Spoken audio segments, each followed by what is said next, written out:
சுவையான சேமியா உப்புமா செய்வது எப்படிங்கிறத நம்ம இந்த வீடியோவில் பார்க்க போகிறோம். அதுக்கு 200 கிராம் சேமியாவை லைட்டாக சூடாகிற அளவுக்கு வறுத்து எடுத்துக்கோங்க. அதிகமாக வறுக்க வேண்டாம். இப்போ ஒரு பாத்திரத்தில் 200 ml தண்ணி, 1 ஸ்பூன் உப்பு, 1 ஸ்பூன் எண்ணெய் ஊற்றி தண்ணியை நல்லா கொதிக்க வச்சு எடுத்துக்கிடலாம். இது ஒரு ஓரமாக இருக்கட்டும். இப்போ ஒரு பாத்திரத்தில் 1 ஸ்பூன் எண்ணெய் ஊற்றிருக்கேன்.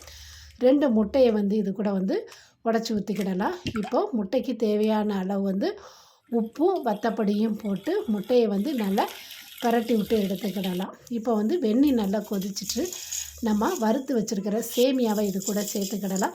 சேமியாவை சேர்த்து எல்லா சேமியாவிலும் தண்ணி படுற மாதிரி இந்த மாதிரி நல்லா அமுக்கி விட்டு ஸ்டவ்வை ஆஃப் பண்ணி இதை மூடி வச்சு ஒரு 10 நிமிஷம் எடுத்திங்கன்னா நல்லா உதிரி உதிரியாக இதில் தண்ணியை எதுவுமே நம்ம வடிக்க வேண்டாம்.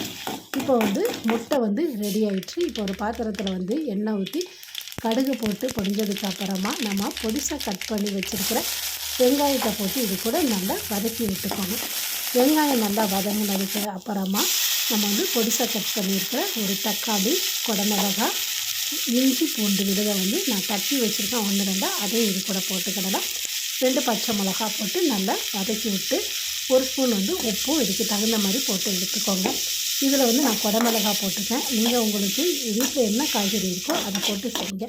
இப்போ எல்லாம் வதங்கினதுக்கப்புறமா 1 ஸ்பூன் சிக்கன் மசாலா, 1 ஸ்பூன் வத்தப்பொடி போட்டு நல்லா பச்சை வாசனை போகிற அளவுக்கு நல்லா வதக்கி விட்டதுக்கப்புறமா நம்ம எடுத்து வச்சுருக்க வேக வச்சுருக்கிற சேமியாவை இது கூட சேர்த்துக்கிறலாம். சேமியா பார்த்திங்கன்னா எப்படி நல்லா உதிரியாக இருக்குது.